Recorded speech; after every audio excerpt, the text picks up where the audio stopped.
Hello दोस्तों, स्वागत है आप सबका हमारे यूट्यूब चैनल सतह से फतह में। मैं आशा करता हूं कि आप लोग स्वस्थ होंगे, मस्त होंगे और अपने तैयारियों में व्यस्त होंगे। आज हम सेट 23 का डिस्कशन करने जा रहे हैं, तो चलिए शुरू करते हैं। पहला प्रश्न है, निम्न में से किस संविधान संशोधन अधिनियम ने सहकारी समितियों को संवैधानिक दर्जा तथा संरक्षण प्रदान किया?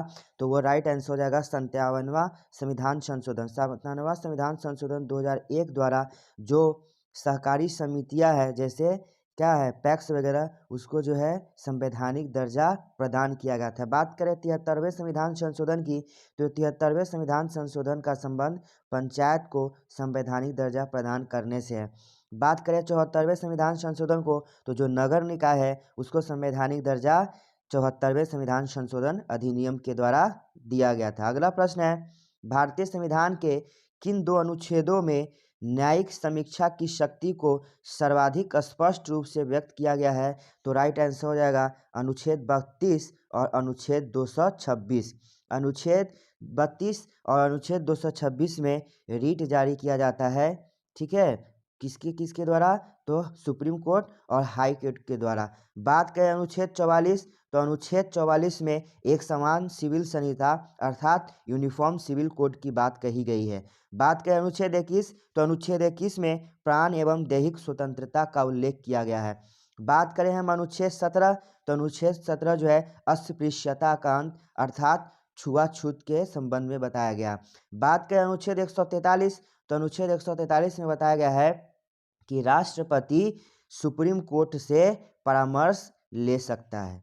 अगला प्रश्न है, भू राजस्व के लिए अस्थाई बंदोबस्त प्रणाली किसके द्वारा लागू किया गया था? तो भू राजस्व के लिए जो अस्थाई बंदोबस्त है वह लॉर्ड कॉर्नवालिस के द्वारा लगाया गया था। लॉर्ड कॉर्नवालिस की बात करें तो लॉर्ड कॉर्नवालिस का शासनकाल 1786 से लेकर के 1793 था।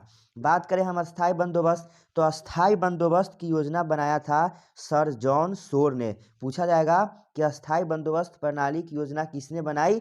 तो सर जॉन शोर ने बनाई, लेकिन इसको लागू किसने किया? तो लागू किया था लॉर्ड कॉर्नवालिस ने। अगला ऑप्शन दिया हुआ है वारेन हेस्टिंग्स। वारेन हेस्टिंग्स की शासनकाल की बात करें तो इसका शासनकाल 1774 से 1785 था। लॉर्ड वेलेस्ली की बात करें तो लॉर्ड वेलेस्ली का शासनकाल 1798 से 1805 था और लॉर्ड वेलेस्ली को सहायक संधि का शुरुआत करने वाले के नाम से जाना जाता है। तो याद रखेंगे कि सहायक संधि का जनक कौन है? तो सहायक संधि का जनक हो जाएगा लॉर्ड वेलेस्ली। अस्थाई बंदोबस्त प्रणाली दिया था किसने? सर जॉन शोर ने। लागू कौन किया था? तो लॉर्ड कॉर्नवालिस ने लागू किया था। अगला प्रश्न है, कोणार्क का सूर्य मंदिर नरसिंह देव प्रथम ने बनवाया था, वो किस राजवंश से थे? तो जो कोणार्क का सूर्य मंदिर नरसिंह देव प्रथम ने बनवाए थे वो गंग राजवंश से थे। किस राजवंश से थे? पूर्वी गंग राजवंश से थे। अगला प्रश्न है, निम्नलिखित में से कौन भारत का एक उच्चतम पर्वत शिखर है? तो उच्चतम पर्वत शिखर है आपका कौन सा हो जाएगा? वह गॉडविन ऑस्टिन, इसी को हम लोग K2 के नाम से भी जानते हैं। अगला प्रश्न है, निम्नलिखित युग्मों में से कौन सा सुमेलित है? तो म्यांमार की राजधानी हो गया नई पेताब और मुद्रा क्या है? क्यात। तो म्यांमार की मुद्रा का क्या नाम है दोस्तों? क्यात। अगला ऑप्शन है थाईलैंड। थाईलैंड की राजधानी बैंकॉक और मुद्रा क्या है? बाहत। थाईलैंड की मुद्रा क्या है? बाहत। कंबोडिया की बात करें तो कंबोडिया की राजधानी नोहेम पेन है और मुद्रा क्या है? रियल है। तो इसका राइट आंसर क्या हो जाएगा? कंबोडिया। वियतनाम की बात करें तो वियतनाम की राजधानी हनोई और मुद्रा क्या है? तो वियतनाम की मुद्रा है डॉग। अगला प्रश्न है, भारत को श्रीलंका से कौन सा जलमार्ग पृथक करता है? तो भारत को श्रीलंका से पृथक करने वाला पाक जलडमरू मध्य है। कौन सा जलडमरू मध्य है?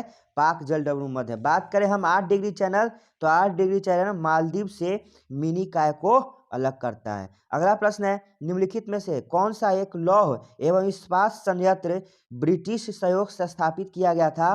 तो दुर्गापुर इस्पात संयंत्र की स्थापना 1956 ईस्वी में ब्रिटेन के सहयोग से किया गया था। बात करें हम भिलाई, तो भिलाई जो है रूस के सहयोग से स्थापित किया था। बोकारो की बात करें तो बोकारो स्टील संयंत्र जो है रूस के सहयोग से किया गया था। राउरकेला की बात करें तो राउरकेला इस्पात संयंत्र की स्थापना जर्मनी के सहयोग से किया गया था। सभी प्रश्न बहुत इंपॉर्टेंट है, आप लोग इसे याद रखेंगे। अगला प्रश्न है, निम्नलिखित में से कौन सा एक भारत को उत्तरी और दक्षिणी भागों में बांटता है? तो जो कर्क रेखा है वह भारत को उत्तरी और दक्षिणी भागों में बांटता है, और कर्क रेखा भारत के 8 राज्यों से गुजरती है। कर्क रेखा कितने राज्यों से गुजरती है? भारत के 8 राज्यों से होकर के गुजरती है। बात करें हम 82.5 डिग्री पूर्वी देशांतर रेखा की, तो 82.5 डिग्री पूर्वी देशांतर रेखा भारत के 5 राज्यों से गुजरती है, जो राज्य क्रमशः है यूपी, एमपी, एपी, छत्तीसगढ़ एवं उड़ीसा। अगला प्रश्न है, निम्न में से कौन सा एक भारत का सबसे पुराना तेल शोधक संयंत्र है? तो भारत का सबसे पुराना तेल शोधक संयंत्र जो है डिगबोई है, जो असम में है। असम में और भी तेल शोधक कारखाना है, जैसे हो गया नहरकटिया। क्या हो गया दोस्तों? नहरकटिया तेल शोधन संस्थान कहाँ है? तो वो भी असम में है। एक होता है नून माटी, पूछा जाता है कि नून माटी तेल शोधक संस्थान कहाँ है? तो वो भी असम में है। अगला है, निम्न में से किस मुगल सम्राट ने सुलह ए कुल नीति लागू की? तो सुलह ए कुल नीति अकबर ने लागू किया। सुलह ए कुल नीति अकबर ने धार्मिक सौहार्द को बढ़ाने के लिए अकबर के द्वारा सुलह ए कुल नीति लागू किया गया था। अगला प्रश्न है, भारत में स्थानीय स्वायत्तशासी संस्थाओं के प्रति सजगता दिखाने के लिए निम्न में से किसे जाना जाता है? तो इसका राइट आंसर हो जाएगा लॉर्ड रिपन। लॉर्ड रिपन को स्थानीय स्वशासन का जनक कहा जाता है। बात करें लॉर्ड रिपन, तो लॉर्ड रिपन का कार्यकाल 1880 से 1884 था। 1880 से 1884 था। बात करें लॉर्ड लिटन, तो लॉर्ड लिटन का शासनकाल 1876 से 1880 था। लॉर्ड लिटन ने भारतीय प्रेस पर प्रतिबंध लगाने के लिए वर्नाक्यूलर प्रेस एक्ट को पारित किया। सवाल पूछा जाता है कि वर्नाक्यूलर प्रेस एक्ट को किसने पारित किया? तो वर्नाक्यूलर प्रेस एक्ट भारतीय प्रतिबंध लगाने के लिए किया था लॉर्ड लिटन ने, लेकिन इसे रद्द किसने किया? तो वर्नाक्यूलर प्रेस एक्ट को रद्द किया था लॉर्ड रिपन ने। बात करें हम यहाँ लॉर्ड कर्जन, तो लॉर्ड कर्जन का शासनकाल 1899 से 1905 था। इनके शासनकाल की महत्वपूर्ण घटना बंगाल विभाजन। बात करें हम जॉर्ज वार्ले की, तो वेल्लोर में जो सिपाही विद्रोह हुआ था वह किसके काल में हुआ था? जॉर्ज वार्ले के काल में हुआ था। अगला प्रश्न है, अशोक के शिलालेख में प्रयुक्त लिपि निम्न में से कौन सा था? तो अशोक के शिलालेख में 4 लिपि का प्रयोग हुआ था, ब्राह्मणी, खरोष्टी, ग्रीक एवं आरमाइक। फिर से याद रखेंगे, अशोक के शिलालेख में कौन कौन से लिपि थे? ब्राह्मणी थे, ग्रीक थे, आरमाइक थे। तो इसका राइट आंसर हो जाएगा उपयुक्त में से सभी। अगला प्रश्न है, निम्न में से कौन सा एक उत्तर भारतीय मंदिर स्थापत्य की विशेषता नहीं है? तो राइट आंसर हो जाएगा गोपुरम। हम जानते हैं दक्षिण भारत में जो मंदिरों के प्रवेश द्वार होते हैं उसे गोपुरम नाम से जाना जाता है। अगला प्रश्न है, होयसल की राजधानी कहाँ थी? तो होयसल की राजधानी द्वार समुद्र थी। अगला प्रश्न है, भारतीय स्वतंत्रता संघर्ष के संदर्भ में निम्नलिखित में से किसे कांग्रेस का नर्मदलीय नेता कहा जाता है? तो गोपाल कृष्ण गोखले जो थे नर्मदलीय नेता थे। बात करें लाला लाजपत राय, ये भी गर्म दल के थे। विपिन चंद्र पॉल और बाल गंगाधर तिलक, ये लाल बाल पाल जो थे गर्म दल के नेता थे। अगला प्रश्न है, भारत के स्वतंत्रता संघर्ष में निम्न में से कौन सा घटना सबसे पहले हुआ? तो हम इसके कार्यकाल की बात करें तो साइमन कमीशन की बात करें तो साइमन कमीशन 1928। कांग्रेस का त्रिपुरा अधिवेशन की बात करें तो कांग्रेस का त्रिपुरा अधिवेशन 1939। कांग्रेस के गया अधिवेशन की बात करें तो कांग्रेस का गया अधिवेशन 1922। गांधी रिविन समझौता की बात करें तो 5 मार्च 1931। तो इस तरह कौन सा घटना सबसे पहले हुआ था?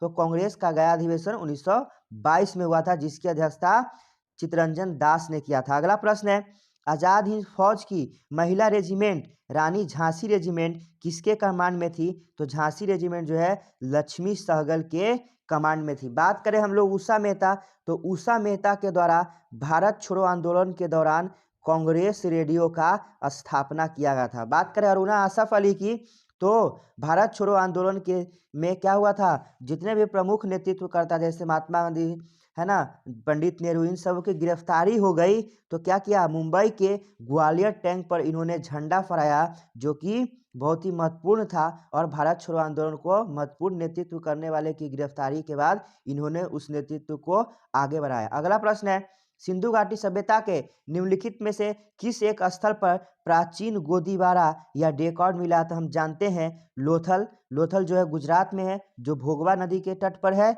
वहां से क्या मिला है? तो बंदरगाह या डॉकयार्ड मिला है। बात करें हम कालीबंगन की, तो कालीबंगन का अर्थ होता है काली चूड़िया, जो कि राजस्थान में है। कालीबंगन कहाँ है? राजस्थान में है। हड़प्पा से बात करें तो हड़प्पा से क्या मिला है? अन्नागार मिला है। हड़प्पा से क्या मिला है? तो हड़प्पा से अन्नागार मिला है ना। और कालीबंगन से एक महत्वपूर्ण क्वेश्चन पूछा जाता है कि सिंधु घाटी सभ्यता के किस स्थल से कपड़ों में लिपटा एक उस्तरा, अर्थात कपड़ों में लिपटा हुआ एक रेजर कहाँ से मिला है? तो कपड़े में लिपटा हुआ एक रेजर का शख्स कालीबंगन से प्राप्त हुआ। अगला प्रश्न है, वल्लभाचार्य ने किस दार्शनिक विचारधारा की स्थापना की? तो वल्लभाचार्य के द्वारा शुद्धता द्वैत, क्या? शुद्धता द्वैत दार्शनिक मत विचारधारा के संस्थापक थे। कौन? वल्लभाचार्य। विशिष्टता द्वैत की बात करें तो विशिष्टा द्वैत मत के आचार्य कौन थे? तो विशिष्टा द्वैत मत के आचार्य रामानुजाचार्य थे। कौन थे? रामानुजाचार्य थे। अगला प्रश्न है, कारकोट वंश की स्थापना किसने की? तो हम जानते हैं कारकोट वंश की स्थापना दुर्लभवर्धन के द्वारा किया गया है। कारकोट वंश की स्थापना किसके द्वारा किया गया है? दुर्लभवर्धन के द्वारा किया गया, जो कि कश्मीर पर शासन किया था। अगला ऑप्शन एक दिया हुआ है हमारा ललितादित्य। तो हम जानते हैं मार्तंड, क्या जानते हैं? मार्तंड का सूर्य मंदिर कहाँ है? जम्मू कश्मीर में है, जिसे किसने बनाया था? तो ललितादित्य मुक्ता पिंड ने बनाया था। एक ऑप्शन दिया हुआ है अवंती वर्मन। तो हम जानते हैं उत्पल वंश, क्या जानते हैं? उत्पल वंश के संस्थापक कौन थे? अवंती वर्मन थे। मैं आशा करता हूं कि आप सभी प्रश्न को ध्यान से सुन रहे होंगे और याद कर रहे होंगे। अगला प्रश्न है, दिल्ली सल्तनत में सैयद वंश का संस्थापक कौन था? तो सैयद वंश का संस्थापक खिलजी खां था। बात करें हम लोग मोहम्मद शाह की, तो मोहम्मद शाह को रंगीला बादशाह कहा जाता है। मोहम्मद शाह को क्या कहा जाता है? रंगीला बादशाह कहा जाता है। अगला प्रश्न है, निम्नलिखित में से कौन सा भारत के पहले विधि मंत्री थे? तो भारत के पहले विधि मंत्री डॉक्टर भीमराव अम्बेडकर थे। पंडित नेहरू की बात करें तो पहले प्रधानमंत्री पंडित जवाहरलाल नेहरू थे। मौलाना अबुल कलाम आजाद की बात करें तो पहले शिक्षा मंत्री कौन थे? मौलाना अबुल कलाम आजाद थे। टी कृष्णमाचारी की बात करें तो 29 जुलाई 1947 को प्रारूप समिति का गठन हुआ था, जिसके एक सदस्य कौन थे? टी कृष्णमाचारी थे। अगला प्रश्न है, संघ और राज्यों के बीच वित्तीय आवंटन निम्न में से किस एक की सिफारिशों पर आधारित होता है? तो संघ और राज्यों के बीच जो पैसा का डिस्ट्रीब्यूशन किया जाना है वह वित्त आयोग की सिफारिश पर। वित्त आयोग की बात करें तो वित्त आयोग का उल्लेख भारतीय संविधान के अनुच्छेद 280 में है। वित्त आयोग के अध्यक्ष की नियुक्ति राष्ट्रपति के द्वारा किया जाता है। हाल ही में 16वें वित्त आयोग का मंजूरी दे दी गई है, जिसके अध्यक्ष जो है किससे नियुक्त किया गया है? अरविंद पनगड़िया को 16वें वित्त आयोग का अध्यक्ष नियुक्त किया गया है। बात करें 15वें वित्त आयोग, तो 15वें वित्त आयोग के अध्यक्ष डॉक्टर NK सिंह थे। अगला प्रश्न है, संविधान के किस भाग में नागरिकता के विवरण दिए गए हैं? तो नागरिकता का उल्लेख संविधान के भाग 2 और अनुच्छेद 5 से 11 में है। नागरिकता किस में है? भाग 2 और अनुच्छेद 5 से 11 में। भाग 3 की बात करें तो भाग 3 में मूल अधिकार, भाग 3 में क्या है? मूल अधिकार, अनुच्छेद 12 से 35। भाग 4 की बात करें तो भाग 4 में DPSP, भाग 4 में क्या है?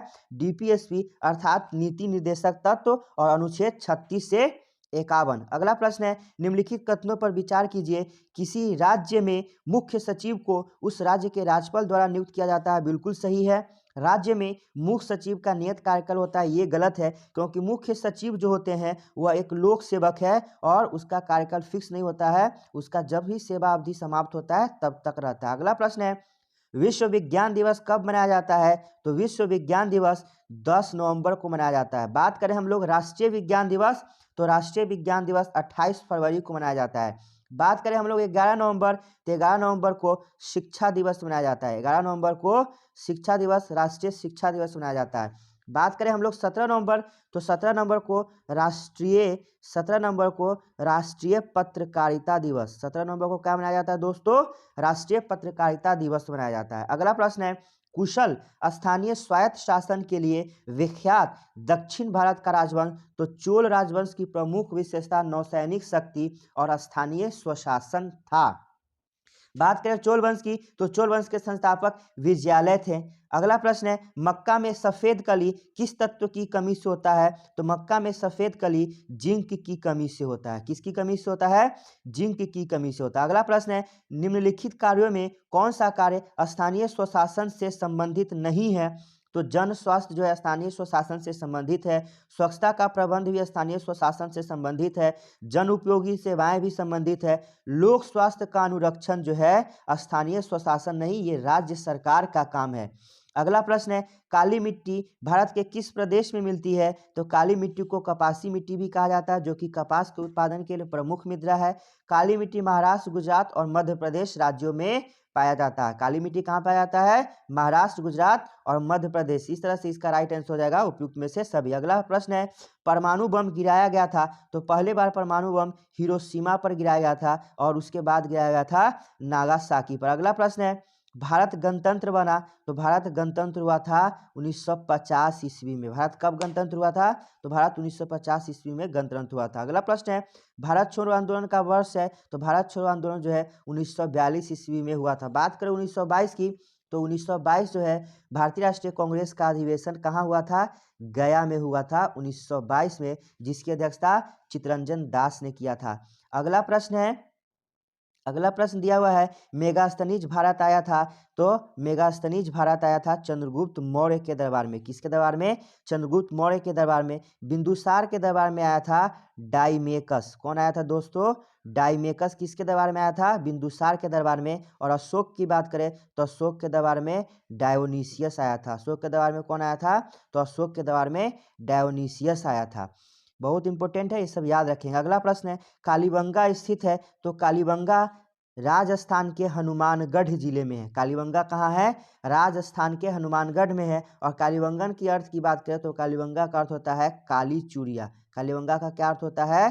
काली चूड़िया, जहां से कपड़ों में लपेटे हुए रेजर का साक्ष्य मिला है। अगला प्रश्न है दक्षिण भारत की सर्वाधिक प्राचीन एवं समृद्ध भाषा है, तो दक्षिण भारत की सर्वाधिक प्राचीन एवं समृद्ध भाषा है तमिल। कौन सी भाषा है? तमिल। बात करें कन्नड़, तो कन्नड़ भाषा बोली जाती है कर्नाटक में। तेलुगु भाषा बोली जाती है आंध्र प्रदेश में। मलयालम भाषा बोली जाती है केरल में। एक क्वेश्चन पूछा जाता है कि पहली बार जो ज्ञानपीठ पुरस्कार दिया गया था किस भाषा के साहित्यकार को दिया गया था? तो प्रथम बार जो ज्ञानपीठ पुरस्कार दिया गया था मलयालम भाषा के साहित्यकार जी शंकर कुरुप को दिया गया था। ज्ञानपीठ पुरस्कार 1965 से दिया जाता है और पहली बार जी शंकर कुरुप को दिया गया था, जो कि मलयालम भाषा के साहित्यकार है। अगला प्रश्न है कपास की खेती के लिए सर्वोत्तम मिट्टी, तो कपास की खेती के लिए सर्वोत्तम मिट्टी क्या है?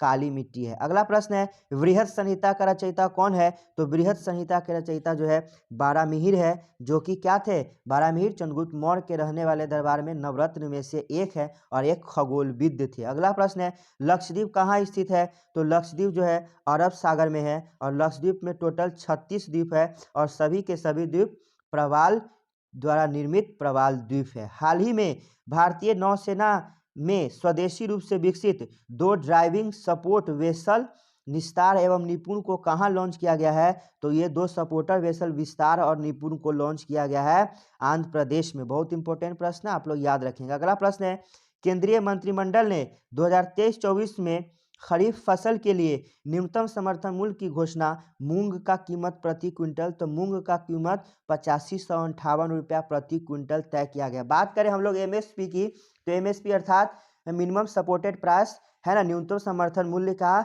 निर्धारण केंद्रीय कृषि लागत मूल्य आयोग के द्वारा किया जाता है। अगला प्रश्न है भारत के किस पड़ोसी देश ने 4 फरवरी 2023 को अपनी 75वीं वर्षगांठ मनाई है? तो श्रीलंका जो है 4 फरवरी 2023 को 75वीं वर्षगांठ मनाई है। बात करें श्रीलंका की स्वतंत्रता, तो श्रीलंका जो है 4 फरवरी 1958 को स्वतंत्र हुआ था। श्रीलंका कब स्वतंत्र हुआ था? तो श्रीलंका 4 फरवरी 1948 में, श्रीलंका 4 फरवरी 1948 में स्वतंत्र हुआ था। म्यांमार की बात करें तो म्यांमार 4 जनवरी 1958 में स्वतंत्र हुआ था। तो याद रखेंगे श्रीलंका कब स्वतंत्र हुआ? तो 4 फरवरी 1948 को और म्यांमार 4 जनवरी 1958 को। अगला प्रश्न है पेरियार बांध पेरियार नदी पर स्थित है। इस बांध की सुरक्षा को लेकर किन दो राज्यों में विवाद है? तो केरल और तमिलनाडु राज्यों के बीच पेरियार बांध को लेकर के विवाद चल रहा है। अगला प्रश्न है, नगर निगम की बैठक की अध्यक्षता कौन करते हैं? तो नगर निगम की बैठक की अध्यक्षता महापौर के द्वारा किया जाता है। अगला प्रश्न है, जुलाई 2023 में ऑस्ट्रेलिया के केंद्रीय बैंक की पहली महिला प्रमुख कौन नियुक्त हुई? तो इसका राइट आंसर हो जाएगा Michelle Bullock. Michelle Bullock Australia की केंद्रीय बैंक की पहली महिला प्रमुख नियुक्त की गई है। बात करें जॉर्जिया मेलोनी की, तो इटली की पहली महिला प्रधानमंत्री कौन बनी है? Giorgia Meloni. बात करें हम सेलेस्टो सैलो की, तो विश्व मौसम विज्ञान संगठन की पहली महिला महासचिव बनी है सेलेस्टो सैलो। बात करें हम ओकोंजो इबोला की, तो विश्व व्यापार संगठन, क्या दोस्तों? विश्व व्यापार संगठन की पहली महिला महानिदेशक बनी है ओकोंजी इबोला। ये सभी प्रश्न बहुत इंपॉर्टेंट है, याद रखेंगे। चैनल को अधिक से अधिक है ना लाइक करें, सब्सक्राइब करें, दोस्तों में शेयर करें। अगला प्रश्न है, ग्रीडा नामक लोकनृत्य इनमें से किस राज्य में है? तो ग्रीडा नामक लोकनृत्य जो है मध्य प्रदेश में है। छत्तीसगढ़ की लोकनृत्य की बात करें तो एक बहुत महत्वपूर्ण है, क्या है? पंडवानी लोकनृत्य कहाँ का है? छत्तीसगढ़ का। झारखंड की बात करें तो झारखंड का लोकनृत्य है छऊ, सरहुल, जट, जटिन, कर्मा, डांगा, विदेशिया, सोहराय।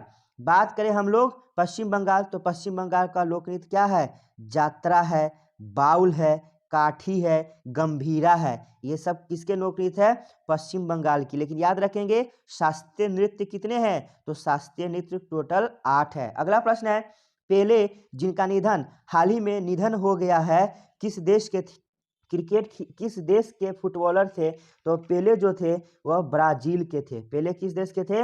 वह ब्राजील के थे। अगला प्रश्न है, बथुकम्मा उत्सव निम्न में से किस राज्य में मनाया जाता है? तो बथुकम्मा उत्सव जो है तेलंगाना राज्य में मनाया जाता है। अगला प्रश्न है, हाल ही में मई 2023 में इसरो ने स्नातक तथा स्नातकोत्तर छात्रों को अंतरिक्ष विज्ञान एवं प्रौद्योगिकी विज्ञान प्रारंभिक प्रशिक्षण देने के लिए कौन सा कार्यक्रम की शुरुआत की है? तो स्टार्ट कार्यक्रम की शुरुआत की है। बात करें अंतरिक्ष दिवस, तो 23 अगस्त 2023 को, क्या 23 अगस्त 2023 को चंद्रयान 3 के लैंडिंग के उपलक्ष्य में राष्ट्रीय अंतरिक्ष दिवस कब मनाया जाएगा?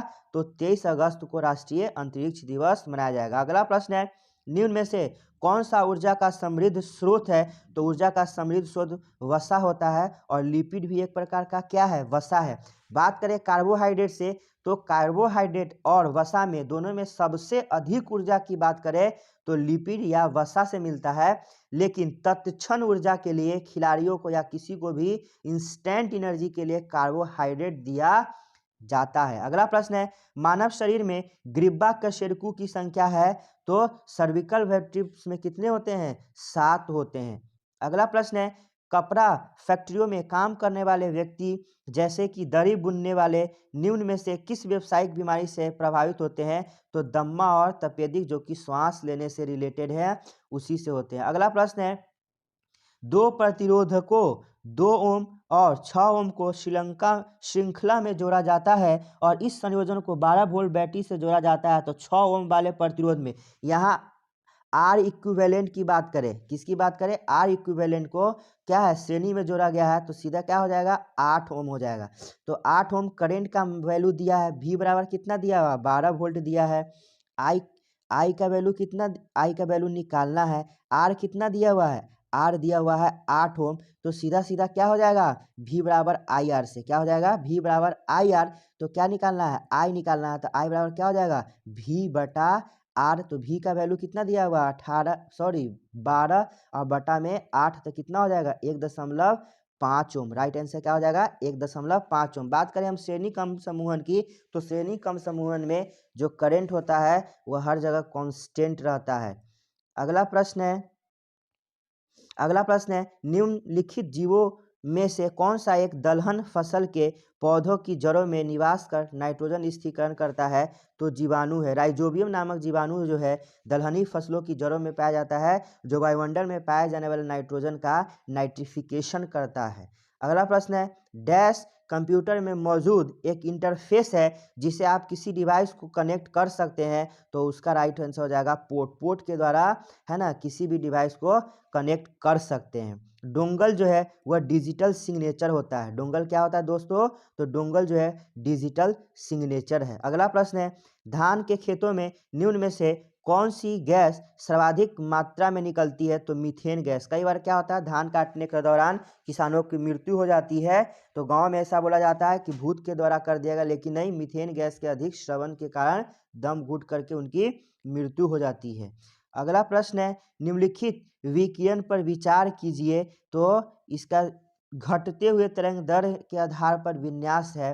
तो सबसे पहले हो जाएगा माइक्रोवेव, उसके बाद होगा इंफ्रारेड, उसके बाद हो जाएगा पराबैंगनी, और सबसे लास्ट में हो जाएगा गामा किरणें। अर्थात इसका आंसर हो जाएगा 4, 1, 2, 3, जो कि ऑप्शन किस में दिया है देख लेंगे। तो 4, 1, 2, 3 ऑप्शन नंबर ए में दिया है, इसीलिए इस प्रश्न का राइट आंसर हो जाएगा ए। अगला प्रश्न है, कोबाल्ट ऑक्साइड कांच को कौन सा रंग प्रदान करता है? तो कोबाल्ट ऑक्साइड के कारण कांच का रंग क्या होता है? गहरा नीला होता है। अगला प्रश्न है, ग्लूकोज से एथिल अल्कोहल बनाने में किस उत्प्रेरक का प्रयोग किया जाता है? तो ग्लूकोज से एथिल अल्कोहल बनाने में जाइमेज उत्प्रेरक का उपयोग किया जाता है। ट्रिप्सिन क्या है? तो ट्रिप्सिन एक प्रकार से प्रोटीन है। अगला प्रश्न दिया हुआ है, क्रायोलाइट किस धातु का अयस्क है? तो क्रायोलाइट जो है एल्यूमिनियम का अयस्क है। क्रायोलाइट किसका है? एल्यूमिनियम का एक अयस्क है। एल्युमिनियम के अन्य अयस्क की बात करें तो एल्युमिनियम का अन्य अयस्क क्या है? बॉक्साइट है, क्रायोलाइट है, ये सभी क्या है? एल्युमिनियम के एक अयस्क है। अगला प्रश्न है, सन 1921 में अल्बर्ट आइंस्टीन को नोबेल पुरस्कार निम्नलिखित में से किस कार्य के लिए दिया गया था? तो प्रकाश विद्युत की क्वांटम सिद्धांत के लिए 1921 ईस्वी में, ठीक है, आइंस्टीन को नोबेल पुरस्कार मिला। अगला प्रश्न है, यदि 2000 कूलम्ब आवेश को V वोल्ट विभवांतर वाले दो बिंदुओं के बीच स्थानांतरित करने में किया गया कार्य 90 जूल हो, तो V का मान हम जानते हैं, V बराबर क्या होता है? W/Q होता है। अर्थात विभवांतर क्या होता है, पोटेंशियल क्या होता है, ये हम समझे तो क्या होता है कि इकाई धनावेश को, क्या, इकाई धनावेश को अनंत से किसी विद्युत क्षेत्र में लाने के लिए किया गया कार्य क्या कहलाता है? तो किया गया कार्य विभव कहलाता है। अर्थात V = W/Q। तो यहाँ V का मान निकालना है। W का वैल्यू कितना दिया हुआ है? 90 दिया हुआ है। कितना दिया हुआ है? 90। और Q का वैल्यू कितना दिया हुआ है? 2000 दिया हुआ है। तो जब इसे आप भाग करेंगे तो भाग करने के बाद आपको 0.045 वोल्ट इसका आंसर आएगा। अगला प्रश्न है, वंडर वाल्स के समीकरण में ए की बीमा है। तो वंडर वाल्स समीकरण में ए की बीमा होती है, ए की बीमा हो जाएगी आपको Ml5 और T-2। ये जो दिया हुआ है, यह इक्वेशन जो है आइडियल गैस का इक्वेशन है, वास्तविक गैस का इक्वेशन है। अगला प्रश्न है, समान बीमाओं वाला युग्म है। तो समान बीमा वाला कार्य और बल आघूर्ण, क्या, कार्य और बल आघूर्ण का बीमा अर्थात डायमेंशन जो है क्या होता है? सेम होता है। अगला प्रश्न है, कोशिकाओं के आर पार गैसों के संचलन की प्रक्रिया को कहते हैं। तो कोशिकाओं के आर पार गैसों की संचलन की जो प्रक्रिया है उसे विसरण कहते हैं। उसे क्या कहते हैं? उसे विसरण कहते हैं। अगला प्रश्न है हमारा, निम्न में से कौन सा वसा के पैसिकरण के लिए जिम्मेवार है? तो वसा के पैसिकरण के लिए जिम्मेवार होता है पित्त। पित्त का मुख्य कार्य होता है इमल्सिफिकेशन ऑफ फैट, अर्थात वसा के पैसिकरण। अगला प्रश्न है, आर्गो कैल्सिफेरॉल किस विटामिन का रासायनिक नाम है? तो आर्गो कैल्सिफेरॉल जो है विटामिन D2 का, विटामिन D2 का रासायनिक नाम क्या है? आर्गो कैल्सिफेरॉल है। अगला प्रश्न है, मैग्नीशियम का संयोजी इलेक्ट्रॉन निम्न में से किस कक्ष में होता है? तो संयोजी इलेक्ट्रॉन निकालने के लिए मैग्नीशियम का हम परमाणु क्रमांक जानेंगे तो क्या है? 12 है। और संयोजी इलेक्ट्रॉन क्या होता है? KLm होता है। तो K में क्या है? 2 है, L में मैक्सिमम 8 है, जबकि क्या है इसका 12 इलेक्ट्रॉन को सजाना है, तो 8 2 10 हो गया, तो लास्ट में क्या हो जाएगा? 12। तो अंतिम कोष में जो होते हैं इलेक्ट्रॉन या अंतिम कक्षक में जो इलेक्ट्रॉन होते हैं वही उसके क्या कहलाते हैं? संयोजी इलेक्ट्रॉन कहलाते हैं। तो इसका संयोजी इलेक्ट्रॉन किस कक्षक में है? तो एम कक्षक में। इसका राइट आंसर हो जाएगा ऑप्शन नंबर ए। अगला प्रश्न है, द्रवित ब्यूटेन एवं आइसोब्यूटेन का मिश्रण है। तो हम लोग जानते हैं इसका राइट आंसर हो जाएगा LPG, लिक्विफाइड पेट्रोलियम गैस जो होता है ब्यूटेन होता है। क्या होता है? ब्यूटेन। बात करें हम लोग प्रोड्यूसर गैस की, तो क्या होता है प्रोड्यूसर गैस में? कार्बन मोनोऑक्साइड और नाइट्रोजन के मिश्रण को क्या बोलते हैं? हम लोग प्रोड्यूसर गैस बोलते हैं। किसको? कार्बन मोनोऑक्साइड और नाइट्रोजन के मिश्रण को। अगला प्रश्न है, क्लोरोमाइसिटिन का उपयोग किस रोग के उपचार के लिए किया जाता है? तो क्लोरोमाइसिटिन का उपयोग टाइफाइड, जो आंत जोड़ होता है या मियादी बुखार, उसमें क्लोरोमाइसिटिन नामक दवा दी जाती है। अगला प्रश्न है, एक अवतल लेंस के मुख्य अक्ष के समानांतर स्थित वस्तु से निर्गत प्रकाश की किरण अपवर्तन के बाद लेंस के उसी तरफ बिंदु की ओर झुकती हुई प्रतीत होती है। वक्रता केंद्र की ओर सही है। वक्रता केंद्र और फोकस के बीच स्थित होगा। ऑप्टिक केंद्र और फोकस के बीच, इसका राइट आंसर हो जाएगा मुख्य फोकस के बीच। क्या राइट आंसर हो जाएगा? मुख्य फोकस के बीच। अगला प्रश्न है, मनुष्य के शरीर के किस भाग में इंसुलिन का स्रवण होता है? तो हम लोग जानते हैं इंसुलिन का स्रवण जो होता है अग्नाशय, अग्नाशय के अल्फा, बीटा और गामा। तो अल्फा कोशिका से ग्लूकॉन, अल्फा कोशिका से ग्लूकॉन और बीटा कोशिका से इंसुलिन का स्रवण होता है। बात करें हम लोग गामा कोशिका से, गामा कोशिका से सोमैटोस्टेरिन नामक हार्मोन का श्रवण होता है। अगला प्रश्न है, पेलाग्रा नामक रोग किस विटामिन की कमी से होता है? तो पेलाग्रा नामक रोग होता है विटामिन बी3 के कमी से। अगला प्रश्न दिया हुआ है, पशुओं का फुट एवं माउथ रोग किसके कारण होता है? तो फुट एंड माउथ रोग होता है विषाणु के कारण। किसके कारण होता है? विषाणु के कारण होता है। किसके कारण होता है? विषाणु के कारण होता है। ये था आज का हमारा वीडियो अच्छा लगे, है ना, तो इसे शेयर करें, अधिक से अधिक दोस्तों में शेयर करें, लाइक करें, सब्सक्राइब करें। मिलते हैं किसी नेक्स्ट वीडियो में, तब तक के लिए धन्यवाद।